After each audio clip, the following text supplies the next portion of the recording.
들어가는 거야. 이제 하나, 둘, 셋. 개새끼, 그럴 줄 알았다. 올해 최대 기대작 호프의 뚜껑이 열렸습니다.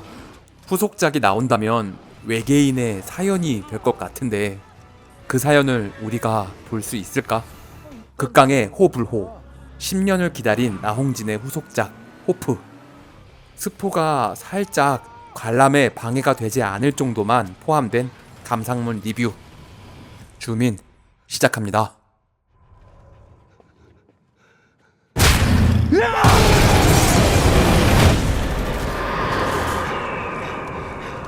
이미 예고편에 스토리는 거의 다 밝혀졌죠.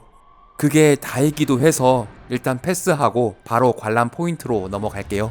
사실 그게 서사나 배경이 중요한 영화는 아니니까요.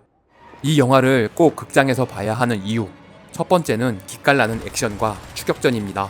호포항 인근의 작은 마을에서 외계인 바미기르에게 쫓기는 범석과 성애, 그리고 주인공의 반격, 숲속에서 마베이유와 아이도보르에게 공격당하는 엽사꾼 성기와 그의 친구들, 박진감 넘치는 말 체이싱에서 이어지는 도로에서의 지리는 추격 총격전은 진짜 눈을 뗄 수 없는 장면이었죠.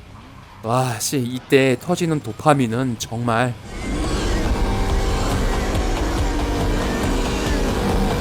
성애가 도로에서 드리프트로 유턴을 여러 번 하는데 나도 몸이 기울어질 정도로 힘을 막 줬다니까요. 그리고 두 번째 이유는 아쉽게도 없는 것 같습니다. 칸에서도 극찬한 이 두 추격 총격신이 이 영화를 극장에서 봐야 하는 단 하나의 이유인 것 같네요. 그리고 그게 극강으로 갈리는 호불호의 이유인 것 같기도 하고요. 그래서 넌 어떠냐고 물으신다면 난 굳이 따진다면 호에 속하는 편입니다.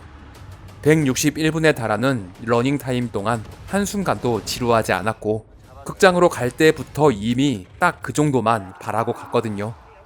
티켓값과 시간은 전혀 아깝지 않았습니다. 곡성처럼 하나하나 해석해가며 얻는 지적 충족감? 뭐 그런 건 없었지만요. 칸에서 CG에 대한 혹평과 조롱을 받아서 개봉 직전까지 편집과 CG 수정을 했다고 알려졌는데요. 그래서인지 퀄이 그렇게 욕먹을 정도는 아니지 않나 싶었습니다. 그림자도 없는 대낮에 떡하니 외계인을 가져다 놨으니 일부 장면은 배경과 따로 노는 느낌을 받긴 했지만요. 이건 천재 감독 나홍진의 용기가 돋보인다는 느낌을 받았습니다. 보통의 크리처물이 거의 대부분 어둠 속, 밤, 깜빡이는 조명 등으로 콘트라스트를 만들어 분위기를 조성하면서 CG의 미흡함을 가려주는 용도로 활용한다는 걸 모를 리가 없을 텐데 굳이 시간대를 낮으로 설정해서 정면 돌파했다는 것이죠. 외부와 단절된 한정된 공간에서 대낮에 날뛰는 외계인을 보고 싶으셨던 것 같네요. 덕분에 지금까지 본 적 없는 역대급 장면을 볼 수 있게 됐죠. 진짜 존나 빨리 뛰는 마베이유에 비해 말을 모는 조인성은 비교적 천천히 뛰는 것 같단 말이에요. 그런데 그렇게 오랫동안 추격전이 벌어지는 건 좀 어색하긴 했어요.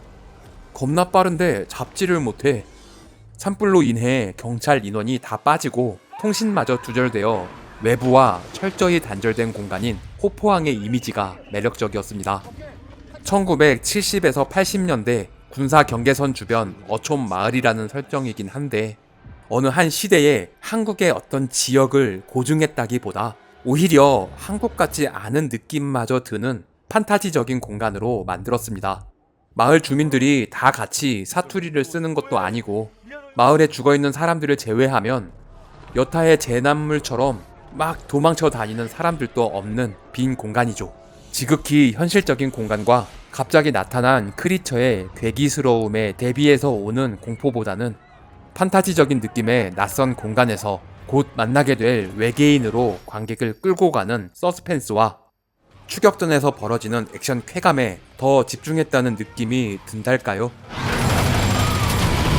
외계인이 처음 모습을 드러내기까지 관객을 끌어들이는 방식도 굉장히 흥미로웠죠. 마을에 죽어있는 소가 발견된 이후 범석은 혼자 그 괴물을 쫓기 시작합니다. 파괴된 마을에 죽어있는 사람들, 기괴한 울음소리와 함께 차가 막 날아다닙니다. 마을 예비군 청년과 어르신들까지 다 괴물을 마주했고 그 괴물과 사투를 벌이는데 범석만 그 실체를 보지 못하고 범석을 쫓아다니는 관객까지 답답함을 느끼게 했죠. 셋. 개새끼 그럴 줄 알았다. 심지어 괴물이 범석 바로 옆에까지 와서 죽을 뻔한 걸 마을 사람들이 총을 쏴서 구해줬을 때조차 범석과 관객은 그 실체를 보지 못합니다. 실체를 보지 못했던 답답함이 외계인의 등장과 함께 몰아치는 추격 액션으로 폭발하면서 내 도파민도 함께 폭발, 액션 쾌감이 배가 되는 느낌을 받았습니다. 아니, 그리고 무슨 마을에 총이 이렇게 많아. 총기 사용을 가능하게 하기 위해 반공 정신이 투철하던 시대, 군사 분기점 근처로 설정했다고 하긴 했는데 성애와 성기 일행은 직업이 경찰이고 사기꾼이니 차치하더라도 동네 할머니까지 총을 다룰 수 있다는 건 완전 판타지라고 느껴졌죠. 영화가 시작할 때 사냥꾼 중 하나가 칼빈 소총을 들고 있어서 이거 신고한 건데. 신고 같은 소리 하고 있네. 범석이 민감하게 반응한 거에 비해 신고한 온 주민이 다 총을 들고 있으니까 뭐 총소리와 유탄 발사기의 타격감에서 오는 쾌감은 충분했습니다. 영화를 한 번 더 봐야 뭔지 알 것 같은 나홍진이 던진 미끼도 몇 가지 발견할 수 있었는데요. 물론 나만의 억측일 수도 있겠지만 바미기르가 처음 모습을 드러낸 곳이 낚시용품을 파는 어구사라는 것, 근처에 죽어있는 시신이 물고기와 함께 있기도 했고 은문석이 연기한 양배가 어린 외계인을 가리켜 미꾸라지처럼 미끄덩거린다는 표현을 하죠. 범석의 사무실에 걸린 1조 3락이라고 쓰인 어탁까지 보면 외계인을 잡는 과정을 낚시로 표현한 게 아닐까라는 생각이 들더라고요. 아니면 외계인이 인간을 낚는 걸지도. 외계인에 대한 의문점도 좀 남았습니다. 처음 등장한 바미기르는 짐승처럼 괴성만 지르며 지능이 없어 보이는 괴물로 묘사했는데 발목 아래로 관절 하나 더 있는 걸로 봐서 같은 종족으로 보이는 조루와 마베이오, 아이도보르는 갑자기 그들의 언어로 서로 의사소통을 하는 지적 생명체로 묘사됩니다. 심지어 마지막에는 한글 자막까지 넣어주면서 말이죠. 장르가 막 바뀐다고 해서 각오는 하고 들어갔는데 인간이 적으로 간주하고 잡아 죽여야지 했던 괴물들이 갑자기 지적 생명체가 되고 그들의 사연이 후속편에 펼쳐질 거라는 예고는 솔직히 받아들이기가 쉽지 않았습니다. 결과가 허무하기만 할 뿐 후속편이 별로 궁금하진 않더라고요. 마베이오는 전사니까 총알을 수십 방 쳐맞고 유탄이 입안에서 폭발까지 했는데도 멀쩡하다 칩시다. 인간인 성기는 왜 이렇게 튼튼한 거죠? 인간임에도 거의 외계인급의 내구성을 가지고 있는 건 상식적으로 설명이 안 되더라고요. 설마 후속편에 뭔가 있는 건가? 그리고 외계인이 말은 죽이지 않았지만 소는 죽여서 도로에 널어놓은 이유는 뭘까요? 소를 먹는 것 같진 않은데 축사에서 우족이 없는 소가 발견되는데요. 마을에 온 바미기르가 우족을 잘 나간 이유는 또 뭘까요? 엄청 걸어봐요. 이런 엄중한 순간에 아니 그런데 여기 우족은 왜 챙기는 건지. 전작인 황해에서도 우족을 이렇게 사용하더니 나홍진 감독님은 대체 우족을 어떻게 생각하는 걸까? 아 그리고 해술 아저씨가 말한 거면 다 맞는 말일 것이라는 설정이 반복되는데 그런 신임을 얻게 된 계기가 있을까요? 가장 아쉬웠던 부분은 역시나 사운드였습니다. 물론 대사 대부분이 사건의 단서가 되거나 상황을 설명해 주는 게 아닌 비명과 애드립 같은 감탄사, 그리고 희밤이 대부분이긴 하지만 그래도 더 잘 들리면 좋을 것 같다는 생각이 들었죠. 희밤 이야기가 나와서 하는 말인데 지금까지 봐왔던 그 어떤 영화보다 희밤이 많이 나옵니다. 황정민은 그렇다 치더라도 조인성까지 정말 많이 해요. 뭐 한국인의 웬만한 감정은 희밤으로 다 표현된다고 하지만 그래도 좀... 자, 이 영화 흥행할 수 있을까요?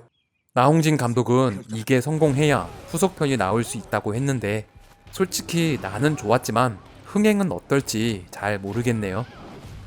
저는 영화를 한 번 더 보면 뭔가 더 얻을 게 있는 것 같아서 이번엔 4DX로 한 번 더 보려 합니다. 주민 여러분은 이 영화 어떻게 생각하시나요? 의견을 댓글로 남겨주시면 감사하겠습니다.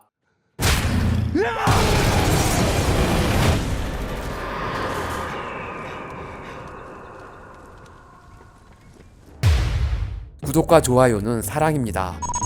종 모양 클릭으로 알림 설정까지 하시면 주민센터와 좀 더 가까워집니다. 부디 조-9R 부탁드립니다. 시청해주셔서 감사합니다. 지금까지 센터장이었습니다. 다음 영상도 기대해주세요.